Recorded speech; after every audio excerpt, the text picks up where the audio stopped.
더불어민주당 이재명 대표가 대장동과 위례신도시 개발 특혜 요구 관련해서 어제 11시간의 검찰 조사를 받았습니다. 또 김건희 여사가 연루됐다는 의혹을 받아온 도이치모터스 주가 조작 사건에 대해서 1년 3개월 만에 법원의 첫 판결이 나왔는데요. 오늘 이 내용들 박성배 변호사와 정리해 보겠습니다. 어서 오십시오. 안녕하세요.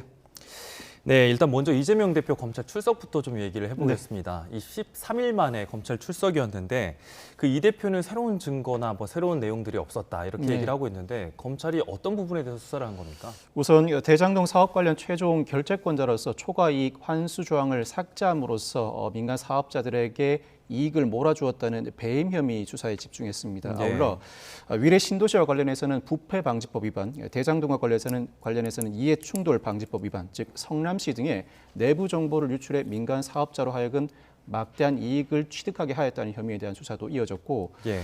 최근 정진상 전 실장, 김용 전 부원장 등 측근들이 뇌물 또는 불법 정치자금 수수 혐의로 구속 기소된 바 있는데 이와 관련해 이 대표가 실제로 인지하고 공모했는지 여부도 수사 대상이었습니다. 네, 크게 주로 세 가지 혐의에 대해서 수사를 받았는데 대장동과 관련해서는 두 번째 소환입니다. 앞으로 추가 소환 가능성 좀 있다고 보십니까? 추가 소환은 더 하지 않을 것 같습니다. 검찰도 추가 소환은 하지 않을 것이라는 보도가 나오고 있고 양자 간의 신경전은 벌어졌지만 일단 소환을 요청할 때마다 제1야당 대표가 소환에 응했습니다. 조사 과정에서도 서로 평행선을 달리고 있는 만큼 또 한 번 검찰이 소환을 요청하기도 부담스럽고 소환에 조사를 한다고 해도 의미가 없다고 판단하고 더 이상 소환하지 않은 채 사건 결론을 마무리 짓지 않을까 싶습니다. 그렇군요. 이번에 보면은 이제 검찰이 정영 녹음 파일을 한번 좀 새롭게 듣고서는 이제 요 내용 표현들을 좀 수정을 한 것 같습니다. 네네. 이제 428억 원 약정 의혹은 사실 기존에 이제 많이 나왔던 내용들인데 네네네. 이 부분에서 뭔가 추가로 더 검찰이 확인한 내용이 있을까요? 통상 녹음 파일을 수사기관에 증거로 제출할 때는 녹음 파일 자체를 제출하기보다는 녹음 파일을 속기사가 녹취한 녹취록을 제출합니다. 네. 필요할 때는 녹취록과 더불어서 녹음 파일도 동시에 제출하게 되는데 이 사건에는 정영학 녹취록을 제출하면서 녹음 파일도 같이 제출됐던 것 같습니다. 예. 다만 정영학 녹취록에는 김만배 씨가 내가 가지고 있는 게 49%의 반이야라고 기재가 돼 있는데 검찰이 자체적으로 녹음 파일을 들어보고 자체 녹취록을 작성해 보니 내가가 아니라 걔네가 가지고 있는 게 49%의 반이야로 들렸다는 것입니다. 네. 여기서 말하는 걔네는 유동규, 정진상, 김용이라고 보는 것이 검찰의 시각입니다. 사실 본질적인 차이는 없습니다. 그 네. 이전에도 내가 가지고 있는 게 49%의 반이야라고 녹취록 사실을 현출했을 때도 나머지 지분에 대해서는 걔네, 즉 유동규, 정진상, 김용이 확보하게 될 이익이라는 취지의 진술을 확보했다는 것이 검찰의 입장이었습니다. 네. 본질적인 차이가 있다고 보기는 기존에 어렵습니다. 계속 나왔던 의혹들을 한 번 더 확인한 것이다 이렇게 볼 수가 있죠. 내가가 아니라 걔네라고 표현했다는 것, 즉 직접적으로 걔네를 지칭했다는 정도, 그 정도 사실관계 확인이지 본질적인 차이가 있다고 보기는 어렵습니다. 다만 네. 이 정영학 녹취록은 검찰 입장에서는 상당히 중요한 증거입니다. 그렇습니다. 대장동 사건과 관련해서는 배임 혐의가 가장 중요한 혐의라고 할 수 있는데 네. 배임 혐의가 입증되기 위해서는 민간 사업자에게 이익을 몰아줘야 할 뿐만 아니라 그로 인해서 성남시가 손해를 입어야 합니다. 그렇지만 이 사건을 두고 예. 우선 이익을 성남시가 확보하도록 했음에도 불구하고 성남시에게 손해가 발생했는지 여부에 대해서는 네. 다툼의 여지가 있습니다. 네.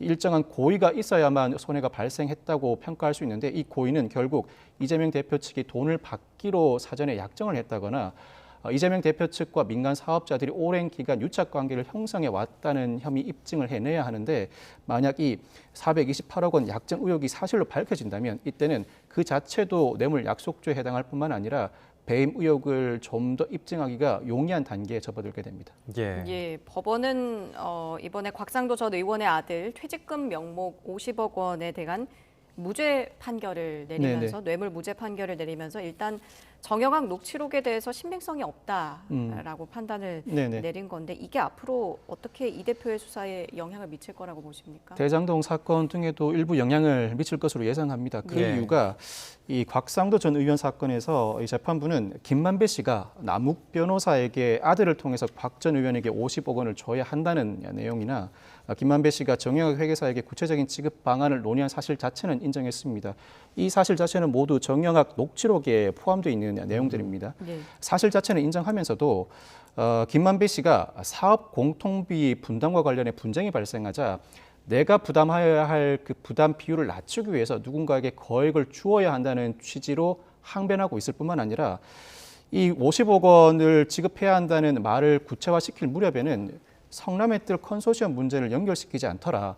재판 진행 과정에서 하나은행 관련자들을 법정에 불러내 진술을 들어봐도 하나은행이 성남의 뜰 컨소시엄에서 이탈할 상황도 존재했다고 보기 어렵고 곽 전 의원이 로비를 했다고 포착할 만한 정황도 발견되지 않는다.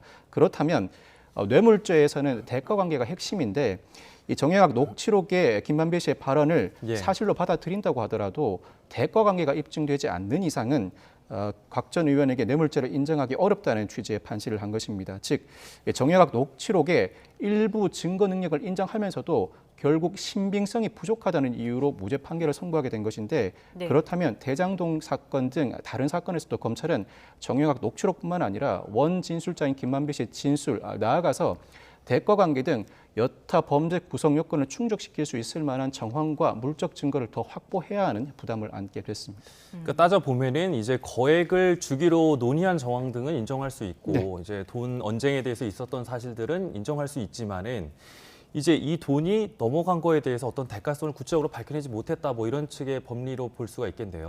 그렇습니다. 뇌물죄가 인정되려면 대가 관계가 인정되어야 합니다. 그렇지만 곽 전 의원의 아들에게 거액을 넘겨주었다. 상당히 이례적이라는 판시를 법원도 합니다. 그리고 아들을 내세워서 즉 아들을 대리인으로 내세워서 돈을 받은 것 아닌가라는 의심도 들지만 대가 관계에 대한 구체적인 입증이 없는 이상 뇌물죄로 의율하기 어렵고 사실 대가 관계만 인정된다면 아들이 받았든 곽 전 의원이 직접 받았든 곽 전 의원에게 돈을 넘겼다고 충분히 평가할 수 있습니다. 뇌물죄의 핵심 요건인 대가 관계에 대해서는 정영학 녹취록 외에는 구체적인 입증 방법을 마련하지 못함으로 인해 이 사건은 곽 전 의원이 수사 단계에서 구속되었음에도 불구하고 네.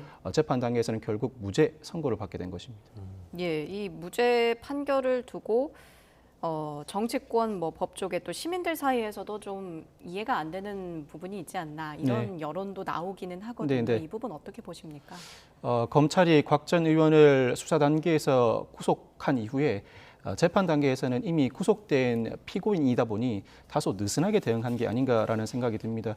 수사 단계 구속영장 신청을 할 때는 검찰이 수집한 증거를 토대로 영장 전담 판사는 주로 판단을 하게 됩니다. 그렇지만 재판 단계에 접어들게 되면 피고인이 수사 기록을 열람 복사해보고 이를 토대로 적극적으로 항변을 하게 되고 각종 증인들이 법정에 출석해 증언을 하게 되는데 그 과정에서 검찰의 시각과 배치되는 증언들도 충분히 나올 수 있습니다. 그렇다면 배치되는 증언이 나왔을 때는 뇌물죄를 입증하기 위한 대가 관계에 대한 물적 증거와 정황들을 추가로 확보해 재판부를 설득하는 노력을 해왔어야 하는데 대가 관계에 관해 재판부가 납득할 정도의 입증을 해내지 못하니까 상당히 이례적인 거액의 돈이 오고 갔음에도 불구하고 주요 혐의에 대해서 무죄 판결이 선고되었고 이는 국민들이 받아들이기에도 상당히 이례적이라고 평가할 수밖에 없습니다. 그렇습니다. 또 이 얘기도 좀 해보겠습니다. 그 김성태 전 쌍방울그룹 회장이 금고지기로 알려졌던 이제 김모 씨가 이번에 그 국내로 귀국을 했습니다. 이제 검찰이 이제 김 씨를 상대로 어떤 의혹들을 좀 집중적으로 확인할 것으로 보이십니까?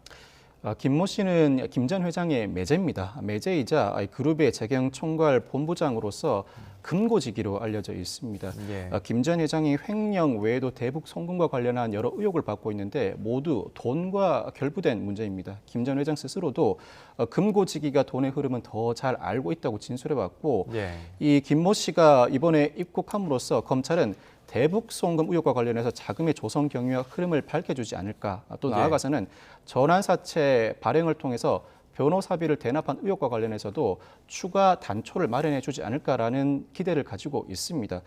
이 김모 씨의 진술 내용에 따라서 더 구체적인 내용이 진행되고 관련된 보도도 이어질 것으로 보이는데 이에 따라서 이재명 대표 측에서도 관련 항변이 더 나오지 않을까.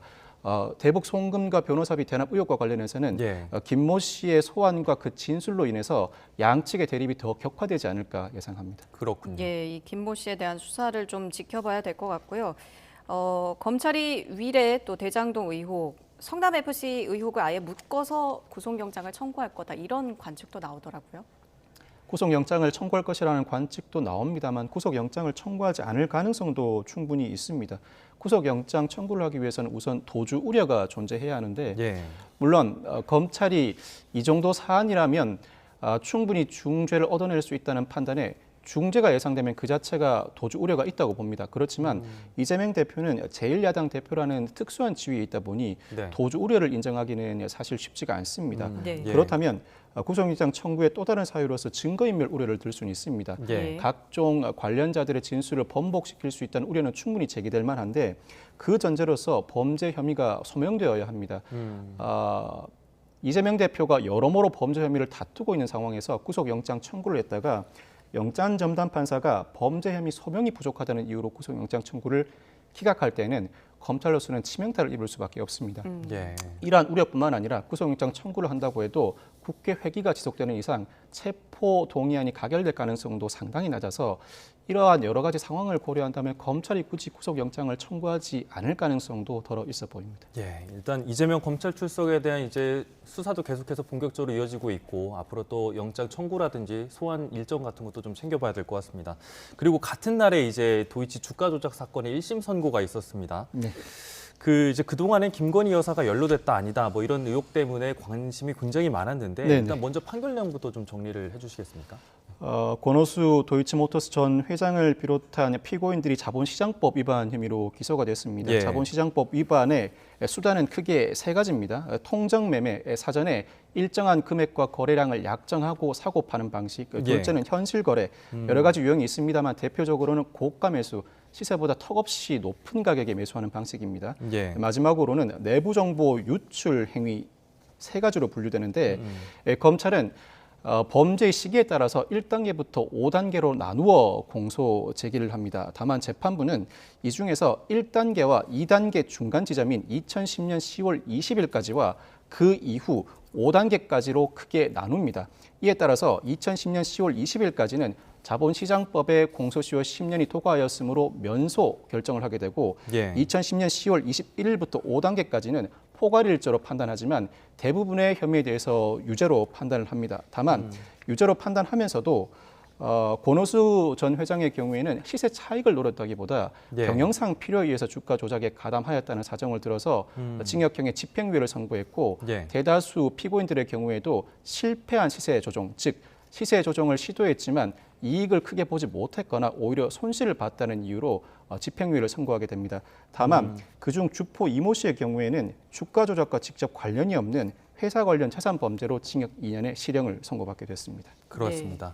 이번 사건 같은 경우에 공소시효가 어떻게 보면 최대 쟁점이었는데, 네네. 그러니까 2010년 네. 그 10월을 기준으로 해서 이제 이 사건을 이제 두 개의 별개의 범죄다 이런 식으로 좀 본 건데, 네. 구체적으로 이제 재판부의 판단이 어떻게 이루어진 겁니까? 1단계부터 2단계 중간 지점, 즉 2010년 10월 21일과 그 이후의 범죄를 나누게 된 결정적인 이유는 주포의 차이입니다. 주포는 예. 주가 조작의 총괄 책임자를 일컫는데 예. 앞선 행위들은 권 전 회장의 의뢰에 따라서 주포 이 씨가 범행을 주도한 반면에 그 이후의 행위는 주포 김 씨가 범행을 주도했다. 주포의 변화는 주범의 변화이고 주범의 변화는 범행 방식의 변화를 수반할 수밖에 없으므로 예. 일련의 행위라고 평가할 수 없다. 이 판단에 따라서 2010년 10월 20일 이전의 행위와 2010년 10월 21일 이후의 행위를 나누고 이전의 행위는 이미 공소시효 도과로 면소 결정, 이후의 행위는 공소시효가 도과하지 않았으니 유무죄 판단을 하게 되는데 대부분이 유죄로 인정됩니다. 다만 내부정보 유출 행위만큼은 공소사실이 특정되지 않았다는 이유로 공소 기각합니다. 예. 즉 회사의 호재성 정보를 은밀히 알려줘서 계좌를 통해 주식을 매수했다는 혐의인데 언제 누구에게 어떤 비밀 정보를 알려주었는지 검사가 구체적으로 특정하지 않았다는 이유로 이 부분은 공소 기각됐습니다. 예. 네, 이 권오수 전 회장을 포함해서 대부분이 집행유예가 선고됐는데 이 판결에 대해서 논란도 좀 있지 않습니까? 이 판결 자체에 대해서 주가 조작을 시도했음에도 불구하고 주가 조작과 관련해 집행유예가 선고된 부분에 대해서 많은 국민들이 납득하지 못하시는 것 같습니다. 사실 주가 조작은 따로 미수범 처벌 규정을 두고 있지 않은데 그 이유는 처벌을 경감하기 위해서가 아니라 주가 조작 시도 행위 자체만으로 온전히 범죄가 성립한다는 이유 때문입니다. 예. 여기에 더해서 실질적으로 취득한 이익이 5억 원, 50억 원을 넘어서면 가중하는 처벌 규정을 따로 두고 있습니다. 예. 이 범죄 구성 요건에는 해당하지 않는다고 하더라도 주가 조작 행위만으로서 시장의 주식 질서를 교란시키는 행위, 그로 인해 침해된 주가 시장의 영향이 막대함에도 불구하고 예. 집행유예가 선고되었다는 점 일부 아쉬운 부분이 남습니다만 재판부 입장에서도 사건이 발생한 지 10년이 지나다 보니 예. 피고인에게 온전히 불이익하게 판단할 수는 없고 이 부분은 범죄 증명과 관련된 증거력 판단뿐만 아니라 양형 사유에서 일부 고려하지 않았을까. 상당히 오랜 시간이 도가 있는데 이제 와서 상당히 과거의 일을 단죄하는 과정에서 지나치게 엄한 처벌을 부과할 수는 없다는 판단도 일부 작용한 것 같습니다. 그렇군요. 사실 이번 사건 관심이 상당히 많았던 이유 중에 하나는 김건희 여사의 그 연루 의혹이었습니다. 네. 보면 이제 어떤 역할을 했느냐 이런 거였는데 사실상 이번에 그 전주 그러니까 네. 이제 돈을 낸 사람에게는 그 범죄 가담 여부가 아직 확인되지 않아서 무죄를 또 선고하지 그렇습니다. 않았습니까? 네, 네. 이런 법원의 판단에 대해서는 또 어떻게 좀 볼 수 있겠습니까? 전주로 기소된 피고인 2명에 대해서는 무죄가 선고됐습니다. 주가 조작을 인지하고 공모했다고 보기 어렵다. 충분한 입증이 이루어지지 않았다는 이유였습니다. 이 사건이 주목을 받게 된 이유는 무엇보다 김건희 여사 관련 내용이 결부돼 있기 때문인데 재판이 진행되는 과정에서 김건희 여사 관련 내용도 일부 현출되기는 했습니다. 그렇지만 그 내용 중 일부를 들여다보면 김 여사가 증권사 직원과 직접 통화해서 예. 주식을 전화로 주문하는 내용의 녹취록이 공개됐지만 이 시점은 2010년 1월 10일이라 이미 면소로서 법원의 판단 대상에서 제외된 부분입니다. 예. 현재로서는 수사도 하기 어려운 부분으로 보이고 다만 이 작전 세력의 사무실 컴퓨터에서 김건희라는 이름의 엑셀 파일이 발견됐고 그렇죠. 예. 이 파일에서 증권 계좌 현금 보유 내역이 정리돼 있었습니다. 그 작성 일자가 2011년 1월 13일로서 유무죄 판단 기간에 포함됩니다. 아울러서 그렇죠. 네. 이 주가 조작 선수들이 문자 메시지를 주고받고 그 직후에 김 여사 명의 계좌에서 주식 8만 주가 예. 3,300원에 매도한 주문이 나왔는데 주가 조작 선수들이 문자 메시지를 주고받은 시점도 2010년 11월 1일로서 유무죄 판단 대상 기간에 포함됩니다. 아직까지는 연루 의혹이 말끔하게 해소되었다고 보기 어렵습니다. 네. 주된 투자 시점은 면소로서 판단 대상에서 제외되지만 일부 연루 의혹도 남아있는 만큼 예. 적어도 김건희 여사에 대해서는 사실관계 확인 정도는 이루어져야 하지 않을까라는 평가가 충분히 가능합니다. 그렇군요. 네, 김 여사의 어머니도 도이치모터스 주식을 거래한 통화 내용이 법정에서 또 공개되지 않았습니까? 네, 김 여사 어머니 관련 내용도 법정에서 일부 공개되기도 했습니다. 그렇지만 아직까지는 김 여사뿐만 아니라 김 여사 어머니와 관련해서 주가 조작과 관련해 전주로 평가받을 수 있다거나 주가 예. 조작을 인식하고 공모했는지 여부에 대해서는 본격적으로 다루어지지 않았습니다. 피고인으로서 기소도 되지 않았었고 예. 아직까지는 피의자로서 조사도 이루어지지 않은 상태이다 보니 현재로서는 주가 조작 가담 여부에 대해서 논단하기는 어렵고 적어도 일부 이 사건 재판 과정에서 현출된 정황과 관련해서는 사실관계를 확인할 필요성은 분명히 있어 보입니다. 그러니까 이 사건을 나눠 보면 이제 검찰 같은 경우는 5단계로 나눌 수 있다고 봤고 이제 사실 그 중간에 그 2010년 10월을 기준으로 해서 이제 양쪽으로 나뉘지 않습니까? 그런데 이제 유죄가 입증된 이 부분에서 어떻게 보면 이제 김건희 파일이라는 것이 공개가 되면서 이제 연루가 된 것이 아니냐 이제 이런 관측들이 좀 많지 않았습니까? 네네. 그러면 사실 이 부분에 대한 수사가 이루어질 수 있을 것도 같은데 네네. 이제 이런 뭐 소환 조사라든지 이런 계획들은 어떻게 좀 이루어질 거라고 보십니까?